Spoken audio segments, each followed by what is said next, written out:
Attention Deficit Hyperactivity Disorder, or better known as ADHD, is a disorder that affects several Americans in the United States.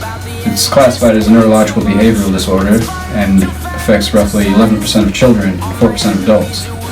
This should not be confused with ADD, or Attention Deficit Disorder, which by the APA is classified as an outdated term. ADHD has three different types of categories within them. Number one is inattentive, number two is hyperactivity and impulsivity, and number three is the combination of the two. Inattention. It usually involves being easily distracted, being easily forgetful, losing utensils, being unorganized, easily distracted even when someone's speaking to you and not paying attention to them. My master made me this collar. He is a good and smart master, and he made me this collar so that I may talk. Squirrel! Can usually come in the form of being sort of a troublemaker in the classroom without being acknowledging of it, and also comes in the form of not being able to keep tasks together, whether they come in long terms or short terms. Hyperactivity is usually involving the fidgeting, talking constantly, messing with things, not having a whole lot of restraint would be more impulsivity, not having a filter, and only being the person that blurts out answers in class. Impulsivity also comes in the form of being out there more often.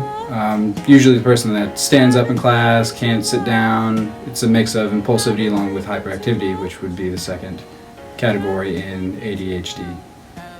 Zoe will now demonstrate the symptoms of ADHD.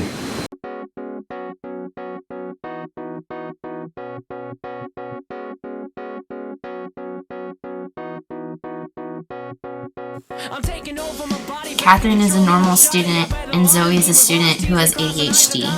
Catherine can focus in class and take notes, whereas Zoe tends to look around the room and play with her hair and her pencil. And here you can see how Catherine is very efficient at taking notes, where Zoe tends to doodle to pass the time.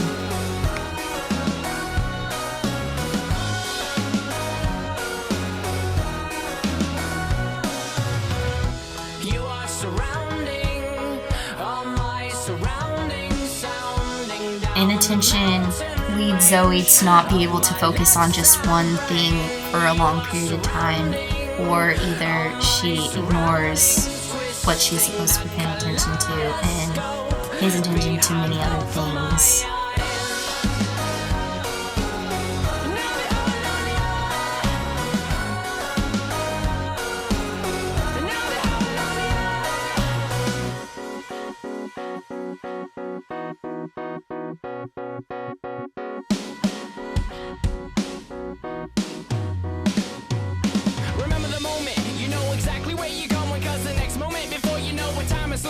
Zoe has trouble staying awake in class, so often she is daydreaming of not being in class.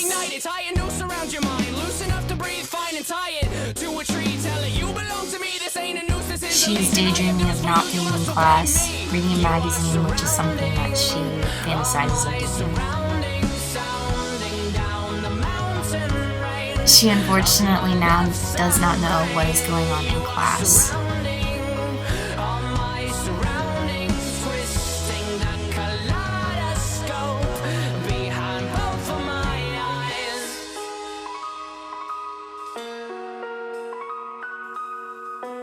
Hyperactivity is usually linked with nervous tics, such as tapping your foot, playing with your pencil, playing with your fingers.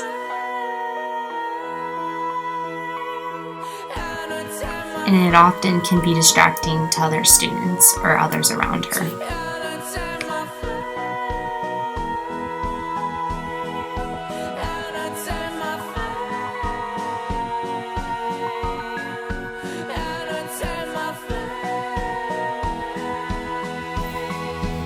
Impulsivity can be described as doing something on a whim, or displaying behavior that has no forethought or consideration of the consequences for the outcome, such as Zoe walking out of class.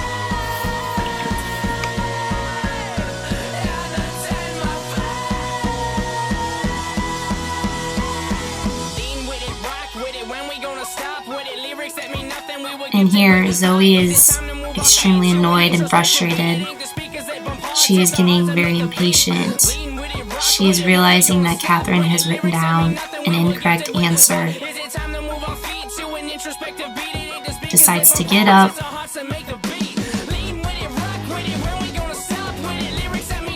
and erase Catherine's work.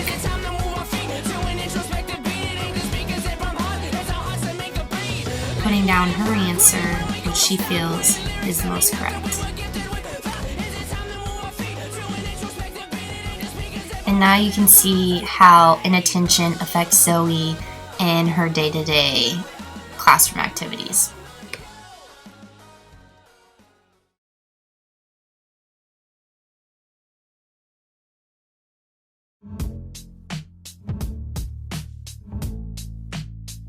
Hey guys, what I want to talk to you today about is ADHD and its prevalence in other countries and some of the statistics on ADHD as well. Its most common misconception is that it's an American disorder. It was actually diagnosed from Americans. First, the last 40 years we've been dealing with it, we've been coming up with diagnoses.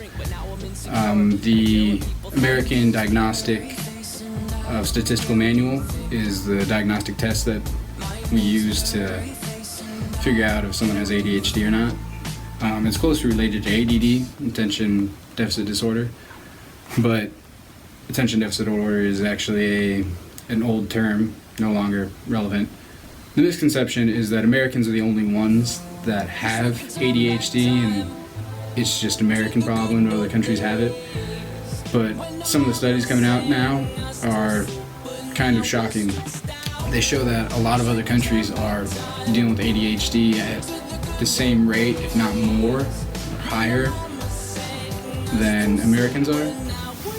Some countries, the studies haven't really shown much difference, such as Spain and Iceland. There's not enough studies there on the kids and adults even to really find out if there is a high amount of ADHD. And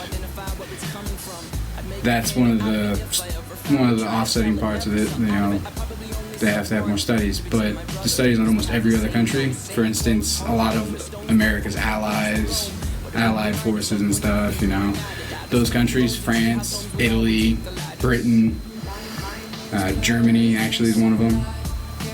They all have actually extremely high amounts of ADHD. About the same rate as America. America's at about a 25% increase in the past few years.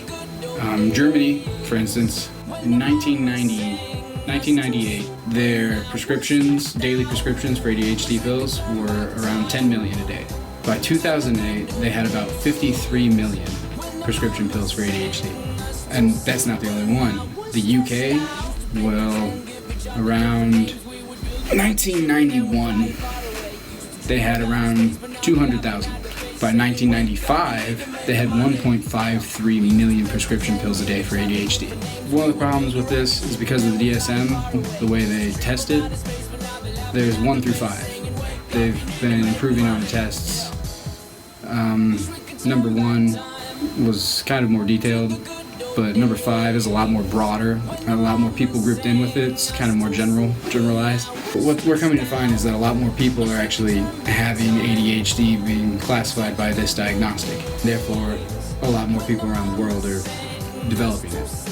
This is actually a really good thing for drug companies that produce pills for ADHD, and I think they've actually been the ones funding some of these tests done for America and the other countries. They're lobbying for other countries, actually, because America has become so saturated with ADHD medication that they have to go overseas and figure out tests and producing it. That's where another part of this comes in. There's different grounds on ADHD, schoolings, if you will. One of the schoolings is that it's a more psychodynamic aspect.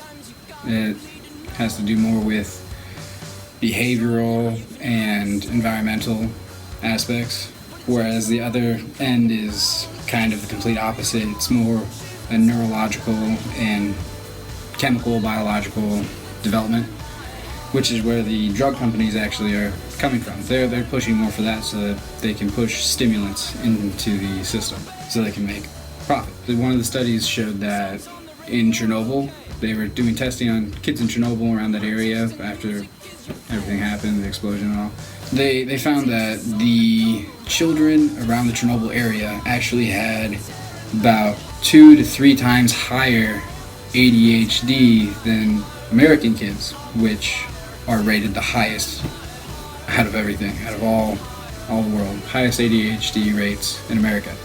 Chernobyl actually had about 2 to 3 times higher than that, which their theory on that was that it was because it was a traumatic experience for the kids, and that's why it was affecting them differently. And so therefore that study has been a good example as why environmental factors are much more prevalent than biological. And a lot of these studies are actually theoretical and should not be held accountable as fact yet, as true evidence. But we will see in the future whether or not ADHD is more biological or if it's more environmental and psychodynamic.